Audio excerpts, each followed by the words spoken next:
Hi student, Kannan here. இப்போ exercise 5.2 example 21 sum பார்ப்போம். Find the derivative of the function f of x equal sin x square. f of x equal to y. ஒன்றும் function of ஒய்ன்னு சொல்லலாம் அல்லது f of xன்னு சொல்லலாம். இப்போ இது sin of x ஸ்கொயரை நம்ம டிஃப்ரென்ஷியேட் பண்ணோம். ஓகே, இந்த sin of x ஸ்கொயரை டிஃப்ரென்ஷியேட் பண்ணோம்.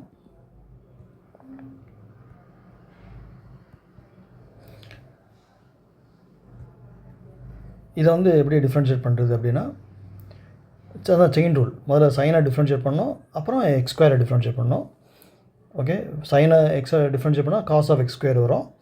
திரும்ப காஸ் ஆஃப் எக்ஸ் ஸ்கொயர் எழுதிட்டு திரும்ப எக்ஸ் ஸ்கொயரை தனியாக டிஃப்ரென்ஷியேட் பண்ணணும். அதான் செயின் ரூல். ஓகே, இப்போ differentiate both side with respect x. F of எக்ஸை டிஃப்ரென்ஷியேட் பண்ணால் எஃப் டேஸ் ஆஃப் எக்ஸ் வரும். சைன் ஆஃப் எக்ஸ் ஸ்கொயர் பண்ணால் என்ன வரும்? காஸ் ஆஃப் எக்ஸ் ஸ்கொயர் வருமா? அப்புறம் இந்த எக்ஸ் ஸ்கொயரை இங்கே ப்ராக்கெட்டில் டிஸ்டர்ப் பண்ணக்கூடாது, அப்படியே எழுதிடணும். அப்புறம் எக்ஸ் ஸ்கொயரை வந்து தனியாக டிஃப்ரென்ஷியேட் பண்ணி எழுதணும். இதுதான் செயின் ரூல்னு சொல்கிறது. ரைட்டா?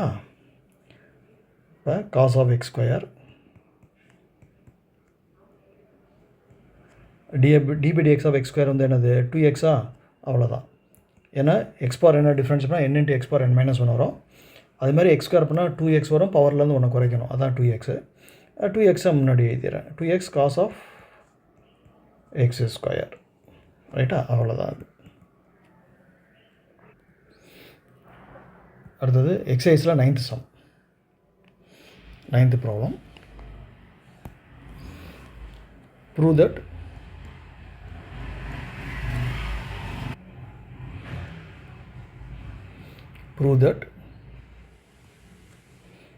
the functions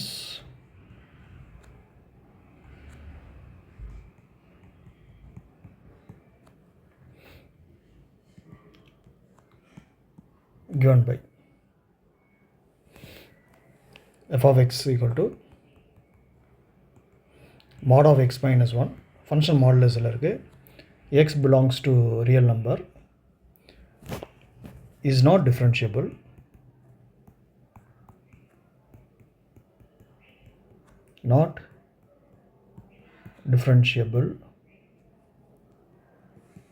at x is equal to 1. ரைட்டா? இப்போ நாட் டிஃப்ரென்ஷியபிள், இது வந்து டிஃப்ரென்ஷியபிலிட்டியில் வரும். அது இப்போ பேசிக்காக நமக்கு டிஃப்ரென்ஷியேஷன் ஃபார்முலா தெரியும். ரைட்டா? அதை ஃபஸ்ட்டு எழுதிடுறேன். இது ஆக்சுவலாக கண்டினியூட்டி நடத்தும் போது இன்னும் கிளியராக எக்ஸ்பிளைன் பண்ணுவேன். இப்போதைக்கு அந்த ஃபார்முலா எப்படி வருதுன்னு சொல்கிறேன். இதுதான் f dash of x formula. F dash of x equal to limit delta x tends to 0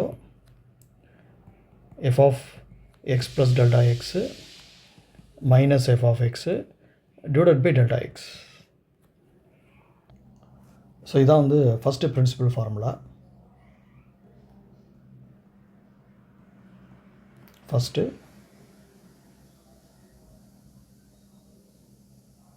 principal formula. ரைட்டா?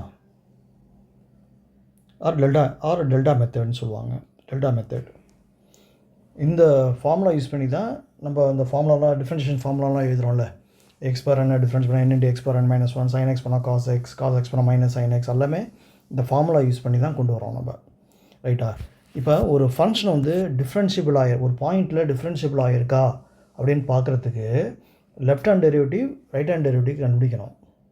அந்த ஃபங்க்ஷனுடைய அந்த பாயிண்டில் எந்த பாயிண்டில் டிஃப்ரென்ஷியபிளாக கேட்டிருக்காங்களோ அந்த பாயிண்ட்டோடைய லெஃப்ட் ஹேண்ட் டெரிவேட்டிவ் கண்டுபிடிக்கணும், ரைட் ஹேண்ட் டெரிவேட்டிவ் கண்டுபிடிக்கணும். ரைட்டா? இப்போ வந்து இதில் வந்து x is equal to 1 அப்படின்னா இந்த லெஃப்ட் சைடில் இருக்கிற பாயிண்ட் தான் லெஃப்ட் ஹேண்டு பாயிண்ட். இதான் லெஃப்ட் நெய்பர்னு சொல்கிறது. இது ரைட் நெய்பர். புரியுதா? இது வந்து லெஃப்ட் நெய்பர்.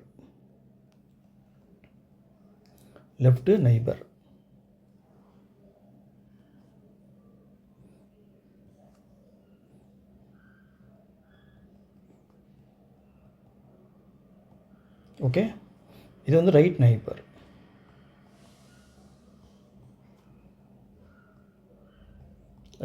ஓகே, இப்போ இந்த ரெண்டு பாயிண்ட்லேயும் எக்ஸ் இஸ் ஈக்குவல் 1ங்கிற லெஃப்ட் நெய்பர்லேயும் ரைட் நெய்பர்லேயும் வர டெரிவேட்டிவ் வந்து சேமாக இருந்தால் டிஃப்ரென்ஷியபிளாக இருக்கும்.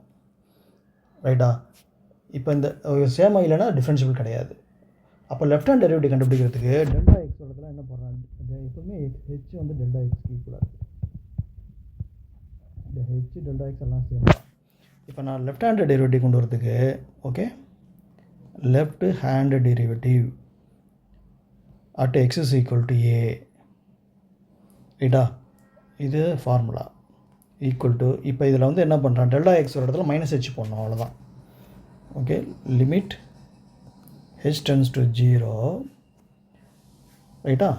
f of ஏங்கிற பாயிண்ட்டு தான் டெரிவேட்டிவ் இருக்கான்னு பார்க்குறோம்.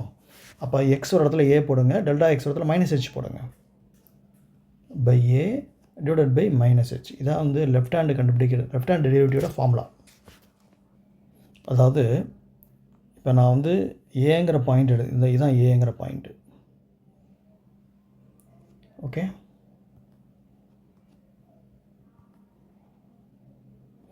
இப்போ இதுக்கு லெஃப்ட் நெய்பர் இங்கே இருக்குன்னு வச்சுக்கோங்க. லெஃப்ட் நெய்பர் வந்து இங்கே இருக்குது, இது ரைட்டு நெய்பர், ரைட்டா? இது லெஃப்ட்டு, இது ரைட்டு நெய்பர்.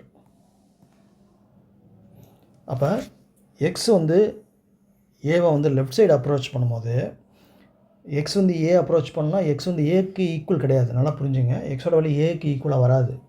எக்ஸ் வந்து ஏவை அப்ரோச் பண்ணும்போது ஓகே, லெஃப்ட் சைடு அப்ரோச் பண்ணும்போது அதனுடைய டிஃப்ரென்ஷியேஷன் வேல்யூ என்ன அப்படின்னு கண்டுபிடிக்கிறது தான் அந்த ஃபார்முலா எழுதியிருக்கேன். அதுக்கு தான் டெல்டா எக்ஸ் வந்து மைனஸ் ஹெச்னு கொடு. இந்த இடத்துல ஹெச்சோட வேல்யூ எப்போதுமே பாசிட்டிவ் தான். ஹெச்சுங்கிறது வேறு ஒன்றும் இல்லை, ஸ்மால் இன்க்ரிமெண்ட்டு, புரியுதா? Small increment. இப்போ வந்து ஓகே, ஹெச்சுங்கிறது ஒரு small value, very negligible value, ரைட்டா? அதே மாதிரி right hand limit,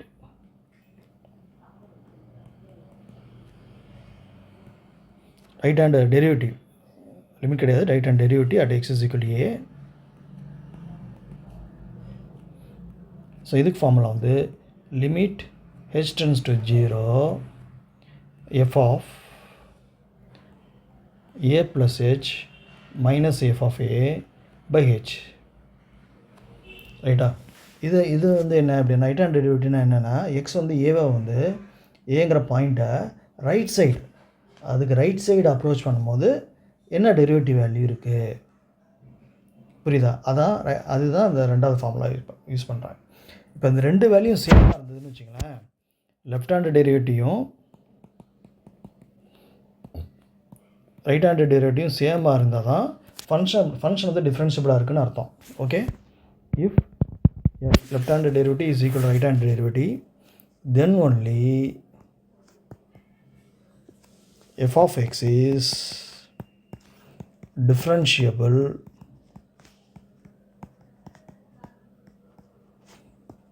at x is equal to a, right?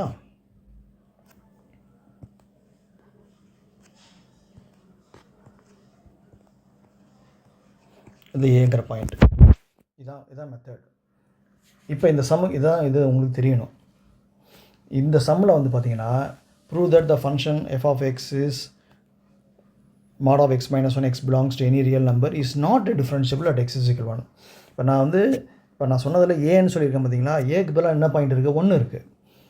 அப்போ அந்த mod of x minus 1 வந்து x is equal to 1 left side approach பண்ணும்போது என்ன டெரிவேட்டிவ் வருது, okay, x is equal to 1 right side approach பண்ணும்போது என்ன டெரிவேட்டிவ் வருது. இந்த ரெண்டு வேல்யூ சேமாக இருந்ததுன்னா டெரிவேட்டிவ் டிஃப்ரென்ஷியபிளாக இருக்கும், சேமாக இல்லைன்னா டிஃப்ரென்ஷியபிள் கிடையாது. இவ்வளோதான். இதை தான் நம்ம ப்ரூவ் பண்ண போகிறோம், ரைட்டா? இப்போ நான் சம்முக்கு சொல்யூஷன் ஃபஸ்ட்டு நான் லெஃப்ட் ஹேண்ட் டெரிவேட்டிவ் எழுதுகிறேன். Left hand derivative okay, at x is equal to 1. இந்த ஃபார்முலா இருக்குது பார்த்தீங்களா, இந்த ஃபார்முலாவில் ஏ ஒரு இடத்துல ஃபங்க்ஷன் வந்து mod of x minus 1, ரைட்டா? ஏ ஒரு இடத்துல 1 போட்டுக்கணும், ஏ ஒரு இடத்துல 1 போட்டுக்கணும். ஓகே, அப்போ limit h tends to 0 f of 1 minus h minus f of 1 divided by minus h. புரியுதா? அப்போ f of x தான் தெரியும்ல, given f of x வந்து என்னது, mod of x minus 1 இங்கே சைடில் எழுதுகிறோம்.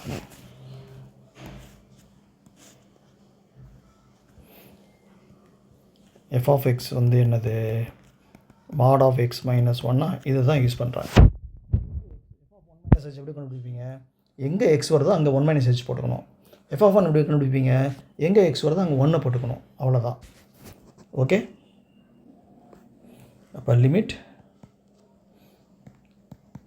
h tends to 0 mod of 1 minus h minus 1 minus f of 1 x ஒரு இடத்துல 1 போடுங்க. f of 1 function f of x தெரியும்ல, அதில் எங்கே x வருதோ அங்கே 1 போடுங்க, டிவைடட் பை minus h. ரைட்டா?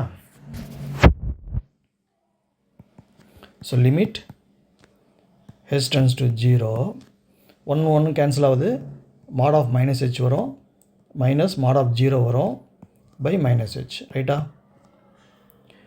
இப்போ லிமிட் h tends to 0, இப்போ இந்த இடத்துல mod of minus h என்ன ஆகும்? h ஆகுது, mod of 0 ஆகுது, பை minus h, கேன்சல் ஆகி மைனஸ் 1 வருது. ரைட்டா? இதை வந்து ஈக்குவேஷன் 1 வச்சுக்கிறேன். அடுத்தது right hand derivative at x is equal to 1. Formula எழுதுகிறேன். Limit h tends to 0 f of 1 plus h minus f of 1 by plus h வரும். இந்த இடத்துல ஹெச்சோட value very small value, positive வரும், நெகட்டிவ் கிடையாது. h வந்து வெரி நெக்லிஜிபிள் பாசிட்டிவ் நம்பர் பார்த்துங்க. ரைட்டா? So limit h tends to 0 f of 1 plus h function தெரியுமா? அதில் x ஒரு இடத்துல என்ன போடுவீங்க? 1 plus h போடுவீங்களா? 1 plus h minus f of 1 x ஒரு இடத்துல 1 போடுவீங்களா? mod of 0 1 minus 1 தானே, பை h. ரைட்டா?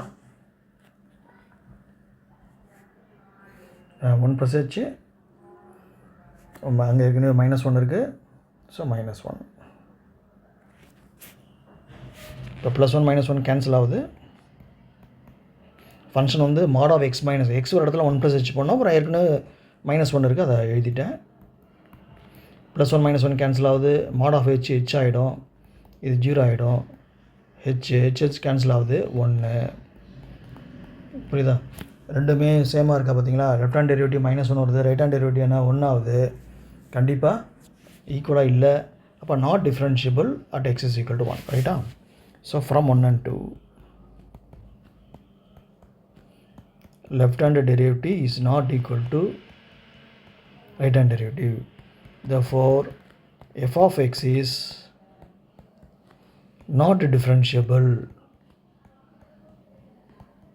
ஈக்குவலாக இருந்தால் டிஃப்ரென்ஷியபிளாக இருக்கும், ஈக்குவலாக இல்லைன்னா டிஃப்ரென்ஷியபிள் கிடையாது. அவ்வளோதான். Okay, next sum, 10th sum.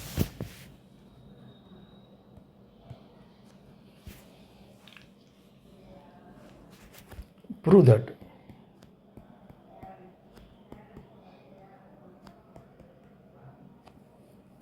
the greatest integer functions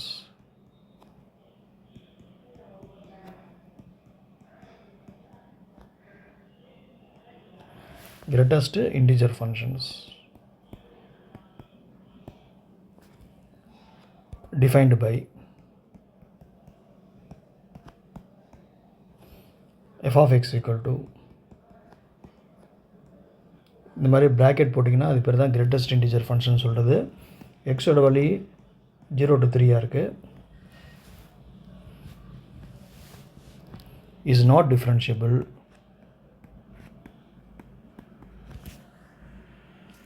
not differentiable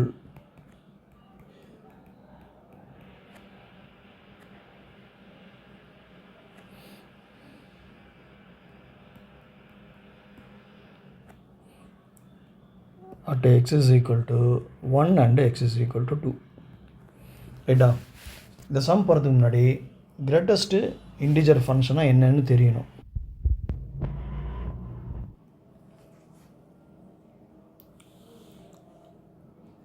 so இதான் கிரேட்டஸ்ட் இன்டீஜர் ஃபங்க்ஷன். அது அப்படின்னா கிரேட்டஸ்ட் இன்டீஜர்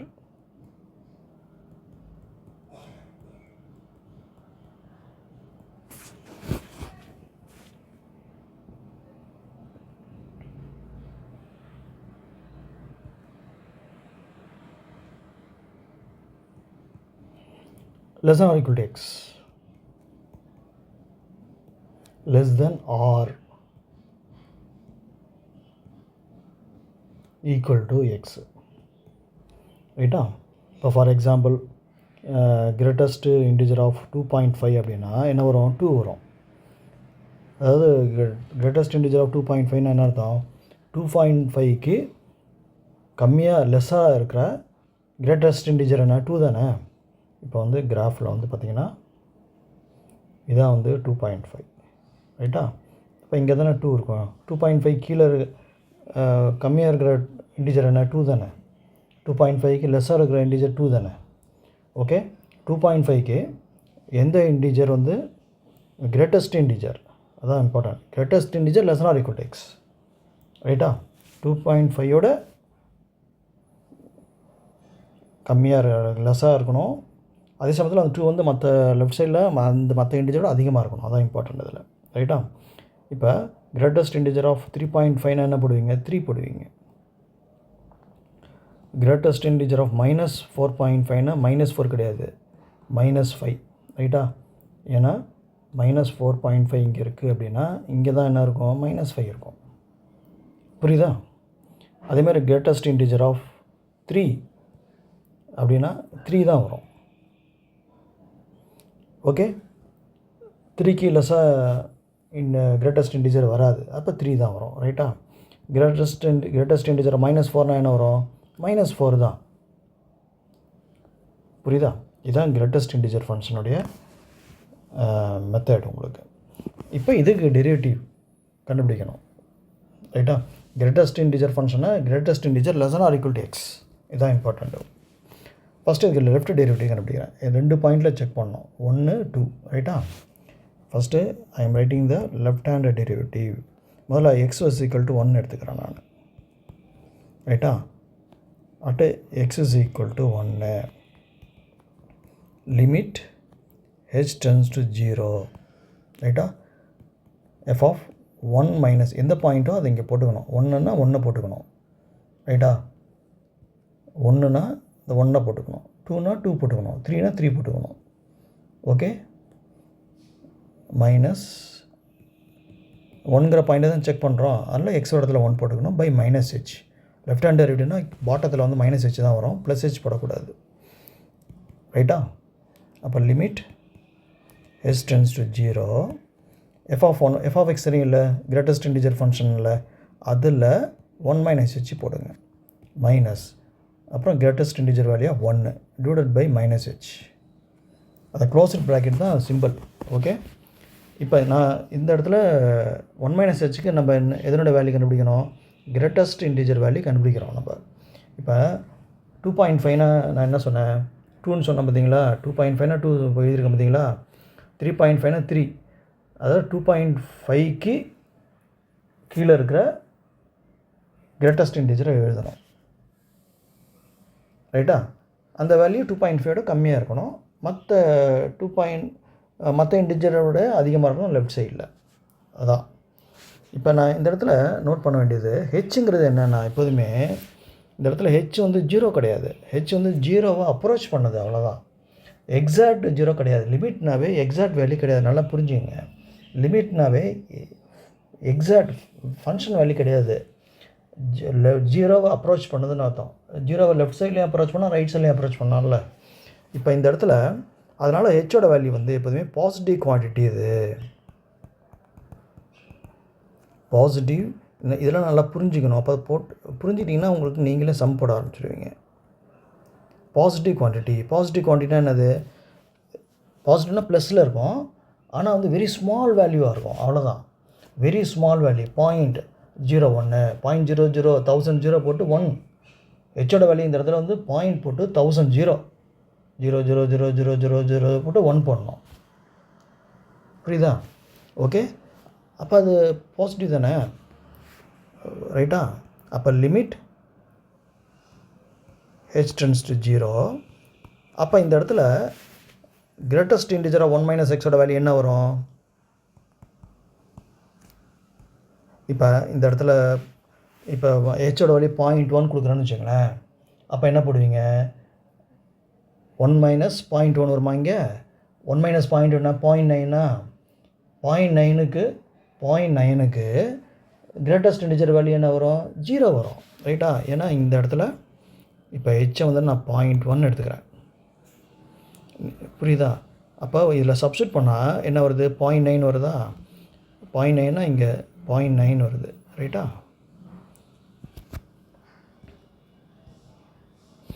இதனால் தெளிவாக தெரிஞ்சுங்க. ஆக்சுவலி 0.1 போட்டால் என்ன வருது? 0.9 வருது. 0 தான் இங்கே லெஃப்ட் சைடு வரும்.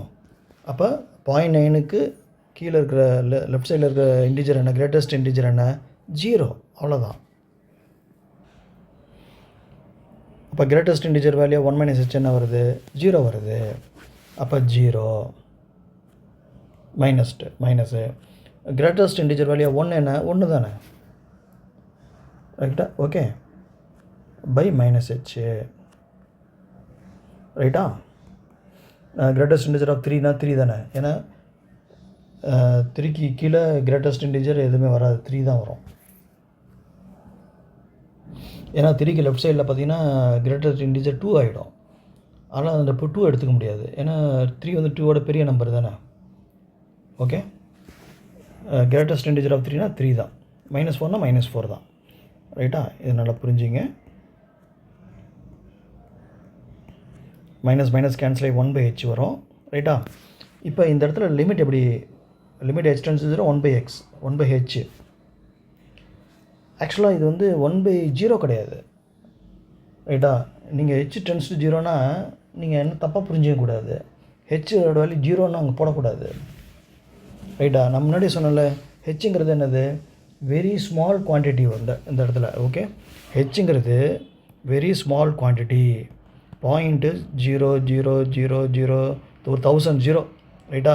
1000 0 போட்டு 1 போட்டிங்கன்னா அதான் வெரி ஸ்மாலஸ்ட் வேல்யூ. ஹெச்சோட வேல்யூ 0.000001 அப்படி வரும். ரைட்டா? இப்போ ஆக்சுவலாக வந்து நீங்கள் இப்போ 1 ரைட்டா 1/0.1 அப்படின்னா என்ன பண்ணுவீங்க? 10 வருமா? 1/0.0னா என்ன வருது? 100 வருது. பார்த்தீங்களா? 1/0.001னா என்ன வருது? 1000 வருதா? இப்போ வேல்யூ இன்க்ரீஸ் ஆகிட்டே பார்த்தீங்களா? இன்க்ரீஸ் ஆகிட்டே போகுது பாருங்கள். 1/0.1 10, 1/0.01 100, 1/0.001 1000, 001 10,000 அப்படி போயிட்டே இருக்கும். அப்புறம் பாயிண்ட் போட்டு ஒரு 1000 0 போட்டிங்கன்னா என்ன ஆகிடும்? ஒரு பெரிய வேல்யூ, பெரிய ஹியூஜ் வேல்யூ வருது. பார்த்தீங்களா? ஹியூஜ் வேல்யூ வருது. ரைட்டா? அதனுடைய வேல்யூ தான் இன்ஃபினிட்டி. இன்ஃபினிட்டினா என்னென்னா வெரி ஹியூஜ் வேல்யூன்னு அர்த்தம். ஓகே. இன்ஃபினைட் வேல்யூன்னு அர்த்தம். ஓகே. 1 போட்டு ஒரு 1 lakh 0 போட்டிங்கன்னா இப்படி இருக்கும். அதே தான். அப்போ இதனோட வேல்யூ என்ன? இன்ஃபினிட்டி. இந்த இடத்துல ஹெச்சோட வேல்யூ 0 கிடையாது. புரியுதா? ஹெச்சோட வேல்யூ 0ன்னு போட்டு எழுதக்கூடாது. இதனால் புரிஞ்சுங்க. அப்போ left handed derivative at x = 1 value infinity. இதனால் புரிஞ்சுக்கிங்களா? நான் சொன்னதை யோசிச்சு பாருங்கள், கரெக்டாக புரியும் உங்களுக்கு. அடுத்தது ரைட் ஹேண்ட் டெரிவேட்டிவ். இதை வந்து 1ன்னு வச்சுக்கிறேன் நான். Okay. Now right hand derivative at x = 1. அப்போ limit h tends to 0 f of 1 plus h minus f of 1 divided by plus h. ரைட்டா? லெஃப்ட் ஹேண்டரில் தான் -h வரும். ஓகே. இப்போ அதை அப்படியே சப்ஸ்டியூட் பண்ணிடலாமா? Limit h tends to 0. Function வந்து என்னது? கிரேட்டஸ்ட் இன்டிஜர் வேல்யூவா? Greatest integer value of 1 plus h f of 1 divided by ஹெச்னு வரும். ஸோ இப்போ பாருங்கள், 1 plus h வருது பாருங்கள். இப்போ இந்த இடத்துல கிரேட்டஸ்ட் இன்டிஜராக 1 plus h. ரைட்டா? இப்போ நான் என்ன சொன்னேன்? நான் ஹெச்சோட வேல்யூ வந்து பாசிட்டிவ் குவான்டிட்டின்னு சொன்னேன்னா நான் இப்போ ஹெச்சோட வேல்யூ வந்து என்ன எடுத்துக்கிறேன், சும்மா for example take H is equal to 0.1. இதை நீங்கள் புரிஞ்சிட்டிங்கன்னா நீங்கள் உங்களுக்கு ஈஸியாக போட்டுடலாம். இப்போ 1 + 0.1 என்ன வரும், 1.1 வருமா? 1.1 கிரேட்டஸ்ட் இன்டிஜர் வேல்யூ என்ன, 1 தானே. 1.1க்கு லெஃப்ட் சைடில் எது கிரேட்டஸ்ட் இன்டிஜர், 1 தானே. அதுக்கப்புறம் தான் பின்னாடி 0 வரும், -1 வரும். நல்லா புரிஞ்சுக்கிங்களா? அப்போ கிரேட்டஸ்ட் இன்டிஜர் 1.1 வந்து என்னது, 1. ஓகே, 1.2 1 தான், 1.9 1 தான், கிரேட்டஸ்ட் இன்டிஜர் 1.9 1 தான், ரைட்டா? அப்போ இந்த இடத்துல ஹெச்சோட வேல்யூ என்ன வரும், பாயிண்டில் தான் கொடுக்கணும். நீங்கள் மட்டும் 2 3லாம் தரக்கூடாது. H takes very small negligible value. Point ஒரு 1000 0 போட்டு 1 போடணும், அதான் ஹெச்சோட வேல்யூவே. நல்லா அதை புரிஞ்சுங்க, ரைட்டா? அப்போ இதனோட வேல்யூ என்ன ஆகுது, 1 வருதா? கிரேட்டஸ்ட் இன்டிஜர் வேல்யூ என்ன வருது, 1 வருதா? பை ஹெச்சா? இதில் பாருங்கள், limit h tends to 0, 1 - 1 0 by ஹெச்சா? நான் முன்னாடியே சொன்னால ஹெச் வந்து எப்போதுமே 0 கிடையாது. ஹெச் வந்து 0வை அப்ரோச் பண்ணதுன்னு அர்த்தம், அவ்வளோதான். ஹெச்சோட வேல்யூ எப்போதுமே பாசிட்டிவ் தான். இப்போ இந்த இடத்துல ஹெச்சுங்கிறது என்னது, பாசிட்டிவ் குவான்டிட்டி. இது நல்லா புரிஞ்சுக்கணும். அது ஹெச்சுங்கிறது என்னது, positive quantity plus quantity. Positive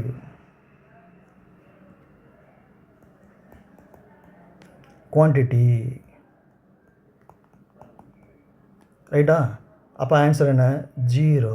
0 by anything என்னப்பா, 0 தானே. Equation number 1, sorry 2. அது நம்ம லெஃப்ட் டெரிவேட்டிவ் தான் போட்டோம்ல. இப்போ ஃபஸ்ட்டு ஈக்குவேஷனில் என்ன வந்துச்சு, 0 வந்துச்சா?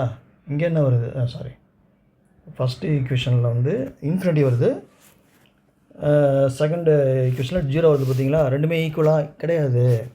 அப்போ லெஃப்ட் ஹேண்ட் டெரிவேட்டிவ்